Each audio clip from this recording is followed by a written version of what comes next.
Hello again everyone and welcome back to Dragon Age Inquisition. We are back here in the Storm Coast and we are on the wrong side of the map. I just noticed. That's a good start. Yeah. So I'm gonna go to the right one. Yeah. So let's head down there. We need to get into the Red Templar outpost. Why do I look so deformed? Sorry. Why do I look so deformed? I've only just noticed this. Is this just like the default appearance of anyone wearing this armor? It must be. I've generally never noticed that before. How is it taking me that long to notice that my skin is just now deformed? Well. Yeah, that's just the thing apparently. Okay, yeah, let's move on. Might be nice to actually get out of this armor at some point if that's what it's going to make me look like. Sure. Thank you very much. So, yep, the door is now open. It's going to go into the Red Templar stronghold. There is a lot of red Lyrium deposits in this area which we can destroy. And also we can retake the port as well to stop them having this foothold in the area. Which will be an even greater benefit to us. So we can please Varric and also aid the Inquisition's efforts while we're here. I don't know what this is. There's a Red Templar key. I don't know why a Red Templar key was in the remains of what looked like some kind of animal corpse. Not sure.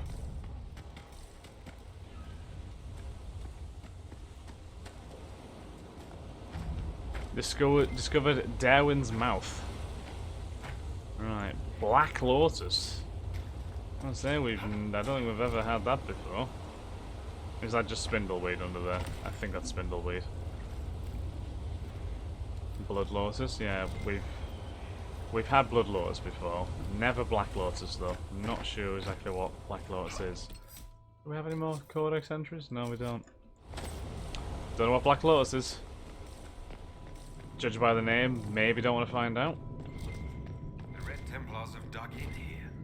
I'm certain King Alistair would appreciate having them removed from Ferelden's shores. Oh, I'm sure he would. And we are going to do just that. Ah, they got a behemoth. Lovely. Lovely jubbly. And they never saw us coming. Hey, right, so we'll get that looted. And, Cassandra, if you would, can you bash this, please? Boom! So seeing red has been completed, apparently. I'm pretty sure there is quite a few more deposits in here, but if we find them, we'll destroy them. Claim this as well. That's all the landmarks on the coast as well. Daerwin's Mouth. Built into the cliffs of the Storm Coast, the port at Daerwin's Mouth once connected the Dwarven Tigers to the working sea. In addition to increasing trade between the Dwarves and their allies in the Tevinter Emporium, Varric approves, good. Direct access to the deep roads meant diplomats from Orzammar could visit the port without fear of losing their stone sense.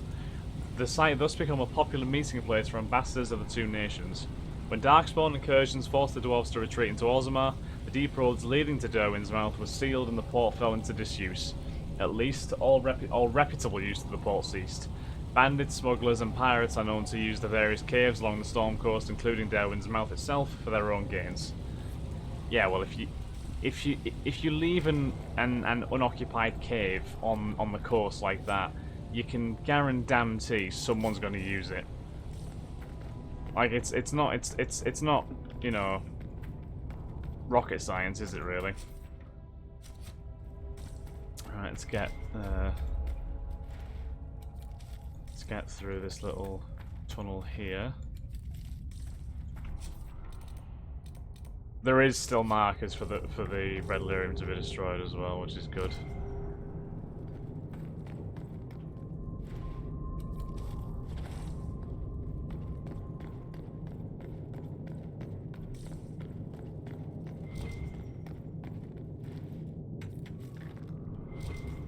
of the Red Templars just over there, kind of dawdling while we're on this side, just mocking them basically. Well, let's get over there.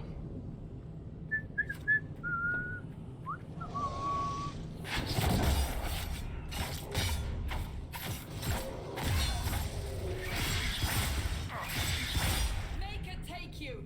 Not the best strategy by the Red Templars. Let's just kind of stand around dawdling while we attack them, but whatever they want to do. Many of these Red Templars were good men and women once. A shame to see them corrupted beyond recognition. I agree. That's the sad aspect of all this. A lot of them were just forced into it as well. A lot of them probably thought it was a good idea too, but many of them were just forced into it, which is even worse. Unsigned journal. Why is Cassandra glowing? I don't know. The red potion was bitter and burned my throat. It was nothing like the lyrium I know. There is a hum in my mind, a held note that seemed to course through my entire being. The power it brought was incredible. I felt as if I held all the world in my palm and I could crush it with a thought. Is this what the Maker feels? I can think of nothing else but that power now. A taste of the limitless makes it impossible for a man to be content with the ordinary. Why be what I am when I can be more? Yeah, but you do realise what more can turn into, don't you? Like, it can turn into some nasty shit. And it clearly already has turned into some nasty shit. You don't just go drinking red lyrium willy-nilly. It's not how it works. Well, it's not how it should work.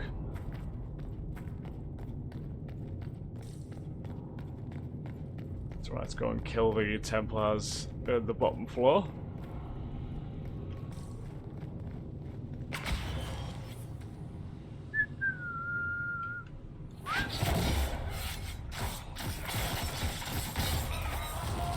That spinning blades attack, like when there's a lot of enemies around, is really cool.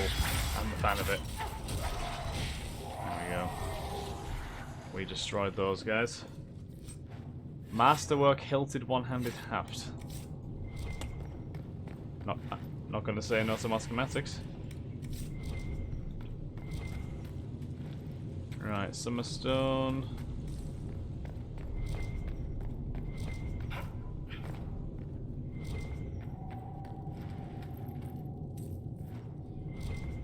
Gold.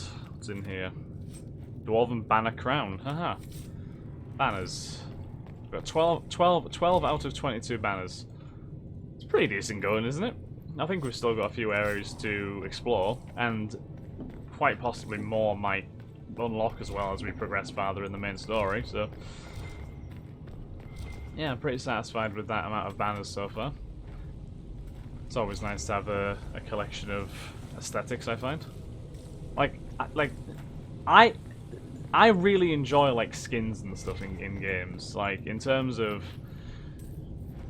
I'm not like a big fan of you know you have to pay this much money to get this skin. But like in stuff like Borderlands and you know when you can kind of like do up your armor, I think it's quite good. Like if you think you look cool, I think you get a bit more enjoyment out of the game myself. Personally, anyway. Let's see what these two are saying. Surface dwarves. In Orzammar, dwarven society is divided into rigid castes with houses that compete for power and prestige. But all that is discarded when a dwarf abandons the stone for the surface. Under the open sky, everyone is equal, or so the story goes. The truth is that thousands of years of tradition are not so easily tossed aside. Even though surface dwarves are officially stripped of their caste, many maintain a hierarchy among themselves along the old caste lines. Formerly noble houses are accorded more respect than casteless brands who come up in search of opportunity. The poorest noble dwarf on the surface looks upon the rich lower caste dwarfs with contempt. Upper class surface dwarf society is roughly divided into two camps: Kalnas, who insist on maintaining caste and rank, typically those from the noble or merchant caste families, and Ascendants, who believe in leaving Orzammar traditions underground and embracing life in the sunlit world. Maintaining some tie to Orzammar was seen for generations as the only lifeline for surface dwarves. Bringing surface goods to their kin underground and lyrium and metals to the surface was not only the most lucrative means of making a living, but also a sort of sacred duty, as many surface dwarves willingly accepted exile and the loss of their caste to better serve their house or patron. In recent years, many surface dwarves, particularly ascendants, have branched out. They started banks, mercenary companies, and overland trade caravans. They became investors and speculators in purely surface trade. These new industries have proven tremendous sources of wealth, but are looked down upon by their more conservative kin.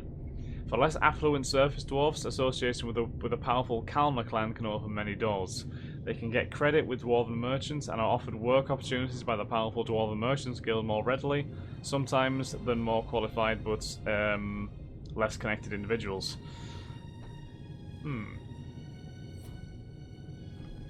Oh. Whenever I see dwarven bankers, all I can think of is that dwarf from The Witcher. I can't remember what his name was, but he was the guy in The Witcher in the main sort of city in the first Witcher game, and he would just stand there in his house going, right.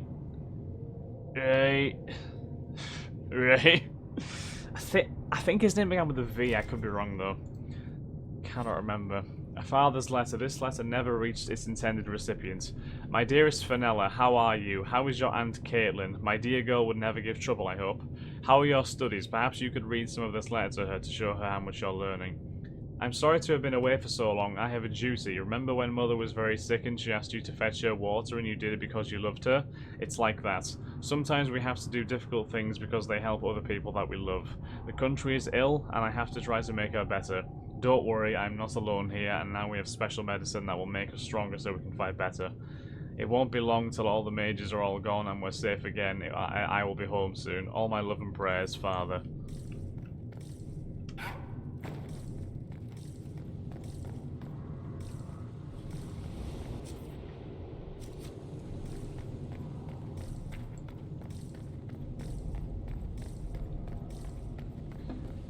Right. Okay, so I think we've checked everything down here now, haven't we? So we need to go back up there and actually progress further into the base. I don't know if the Red Templars are fully alerted to our presence as of yet, but we'll find out. If we go like a little bit down further into the base and we see like about a full platoon of Red Templars just waiting with us, like crossbows trained, then we'll maybe know what's happened. Right, so I believe it's this way. This looks a little bit like that little chasm in the Descent DLC. And there's that massive bridge to go over. Not quite as tough enemies, thankfully. We don't have any guardians knocking around trying to kill us yet. Edge of Vengeance. That's a cool name for a dagger. That's a very cool name for a dagger. Oh, hello. What the shit is that? Why is there a... Was that ever a person, or is that just... Oh god, there's more. I don't know if these were people, or if these were always just made of statues. It's quite scary to think about.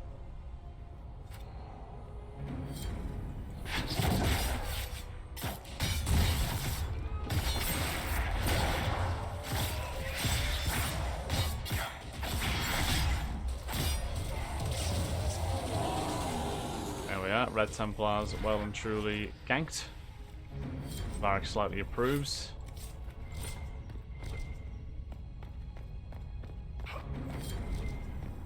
Okay, I am quite aware that seeing red has been completed.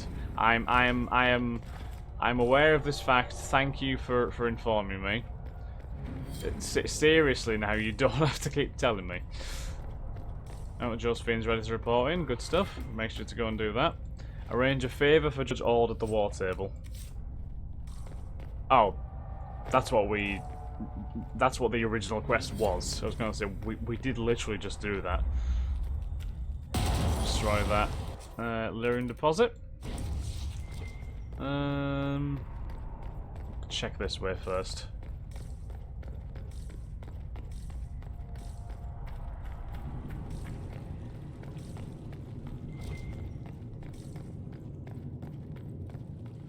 Is there anything down this way? I don't think so.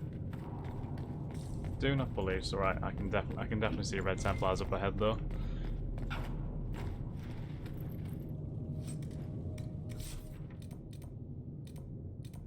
Small group of Inquisition soldiers were dispatched to investigate. Yes. So this is the main area of the stronghold, isn't it? So we are going to finish these guys off right now.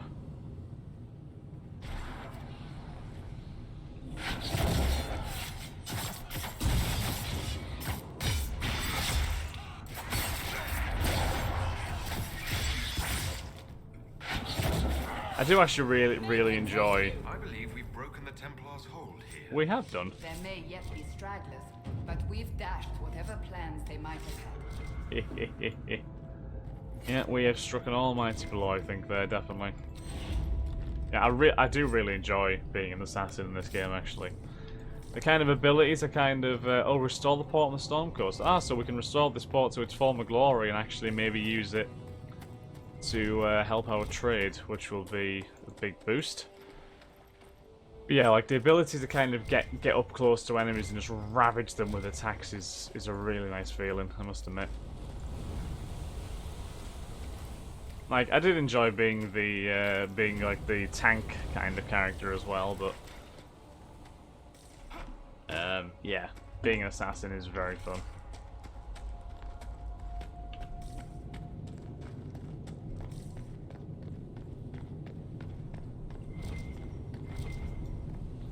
Plenty of Black Lotus knocking around as well. Robot. We can use the robot. I'm guessing that will just take us back to the coast. I'm assuming. Right, so we'll get Cassandra to bash this red Lyrium first. There we are. And before we do use that robot, we will go and take care of this last Lyrium deposit.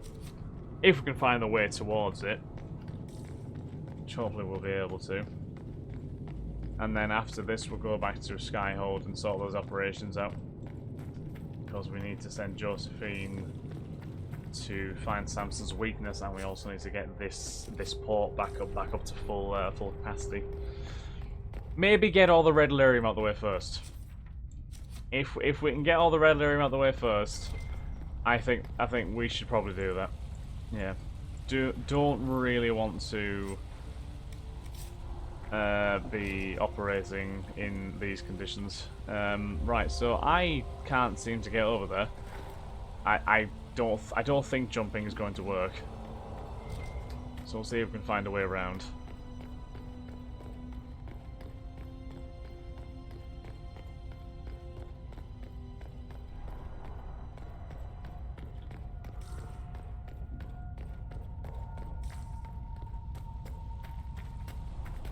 Right, I can see where we need to be. Just don't know how to get there. Right, this looks promising. Now this is where we came from, isn't it? Valiant yet sexy rebel against the status quo.